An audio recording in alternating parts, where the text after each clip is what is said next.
Study of government school channel में मैं अर्चना आपका तहे दिल से स्वागत करती हूँ।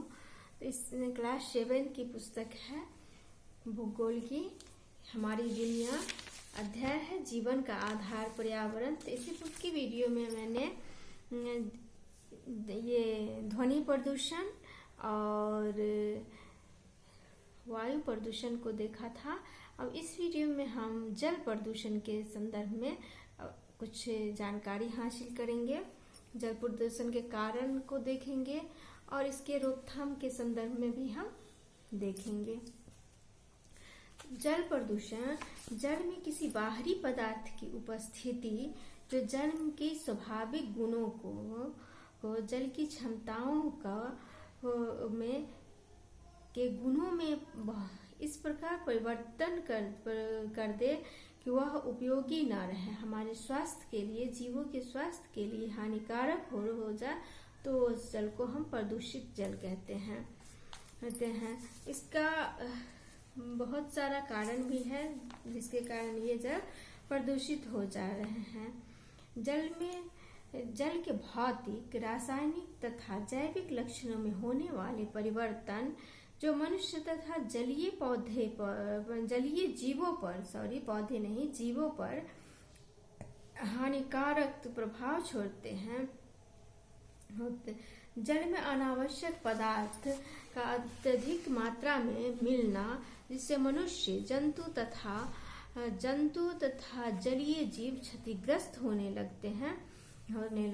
जल के संघटन कंपोजिशन में कोई विपरीत परिवर्तन होता है जिससे वह उस कार्य के अनुपयुक्त हो जाता है जिस कार्य के लिए प्राकृतिक अवस्था में उपयुक्त होता है। जल जीवंत जगत की आत्मा कहलाती है। क्या है? जीवंत जगत की आत्मा है। इसके प्रदूषित होते ही समस्त प्राण संकटग्रस्त हो जाते हैं। जल के भौतिक, रासायनिक और जैविक गुणों में ऐसा परिवर्तन जो उसके स्वरूप, गंध,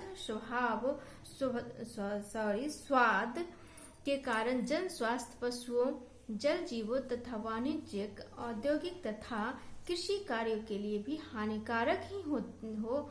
यह परिवर्तन जल में शीवर नलिका के मिलने से, गैस, तरल अथवा ठोस पदार्थों में मिलने से होता है। जल प्रदूषण से हमारा आशय है कोई रंग, गंध, स्वाद या जैविकीय परिवर्तन जो मानवीय स्वास्थ्य के लिए हानिकारक है, अर्थात स्वच्छ जल रंगहीन, गंधहीन, स्वादहीन, पारदर्शक, जीवाणु विषाणु रहित होता है।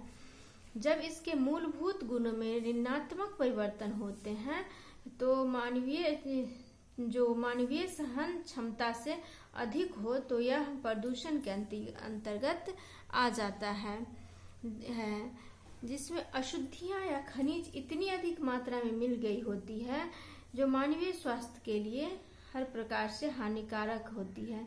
उनकी मात्रा इतनी कम हो जाए, जो लाभदायक गुण है वो इतनी कम हो जाते हैं कि ये पोषक न दे सकते हैं न जल को, तब हम यह प्रदूषित कहा जाता है।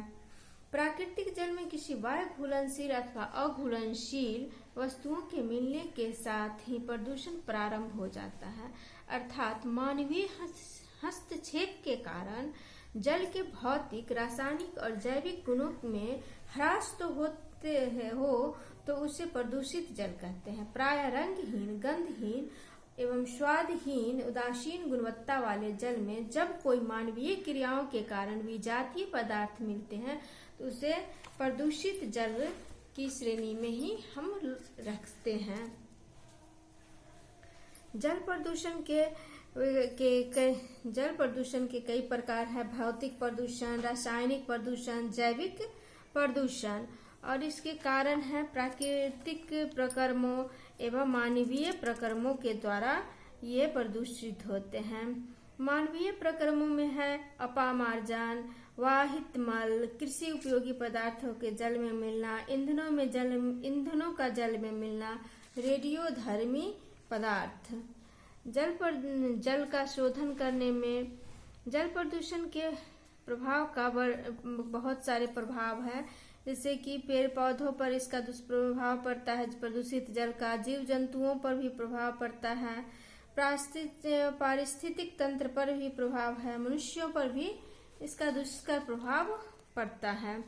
जल प्रदूषण की नियंत्रण की बात करें तो प्रदूषण स्रोतों पर नियंत्रण, प्रदूषण पैदा करने वाले जो विभिन्न स्रोत हैं, कारखानों, उद्योगों पर कानून का कठोर नियंत्रण होना चाहिए जो प्रकृति प्रदत्त पर्यावरण को प्रदूषित करते हैं। औद्योगिक अपजल और अपशिष्ट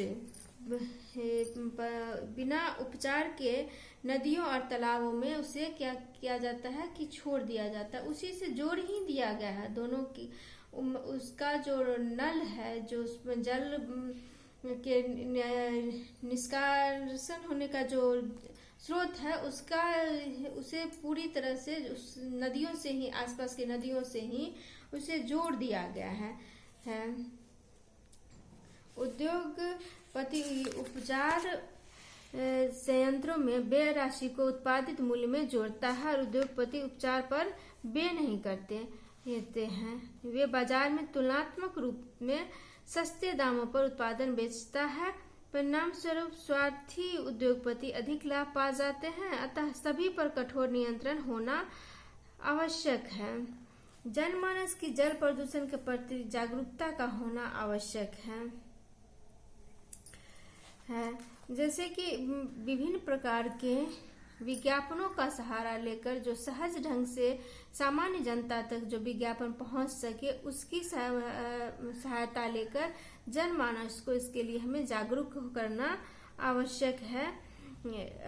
इसके लिए प्राथमिक पाठशालाओं, विद्यालयों, स्कूलों, कॉलेजों में इसके पर हमारे बीच एक चर्चा रखनी चाहिए कि किस प्रकार से हम इसको रोक सकते हैं।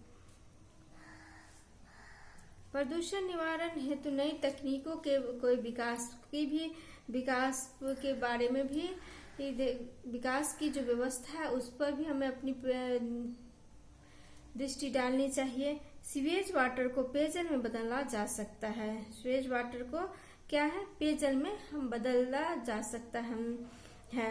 फाइनेंशियल टाइम्स लंदन में प्रकाशित एक रिपोर्ट के अनुसार ऑस्ट्रेलिया की एक कंपनी मेमटेक ने एक पर्यटक नगर के समुद्र तट को साफ स्वच्छ कर दिया और दावा किया कि उसने जो माइक्रो फिल्ट्रेशन तकनीक विकसित की है उससे मल कीचड़ युक्त जल न केवल उद्योग में पुनः काम में लिया जा सकता है, वरना उसे बाग बगीचों में सींचने का भी काम किया जा सकता है।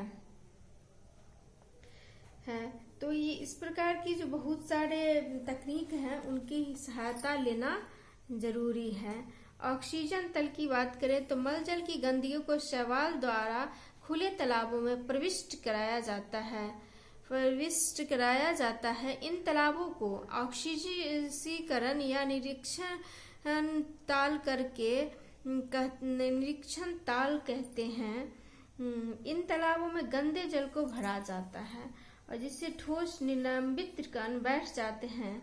इन कृत्रिम तालाबों में विषाक्त पदार्थों को रासायनिक विधि से तथा कार्बनिक पदार्थों को जीवाणुओं की क्रिया द्वारा विघटित कराते हैं। यह ऑक्सीकरण द्वारा किया जाता है। ऑक्सीकरण की आवश्यकता की पूर्ति कृत्रिम विधियों की द्वारा भी की जाती है।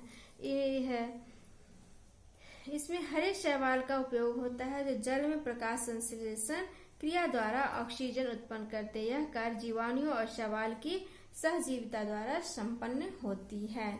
इस प्रकार बहुत सारे कार्य हैं, जैसे शैवाल का पृथक्करण, जल की किस्म का परीक्षण एवं पेयजल स्रोत का चयन आदि बहुत सारे ऐसे कार्य हैं जिसके अपशिष्ट उपचार, जैविक नियंत्रणों की खोज आदि बहुत सारे ऐसे हैं जिसकी सहायता से जल प्रदूषण को कम किया जा सकता है या उस पर नियंत्रण किया जा सकता है।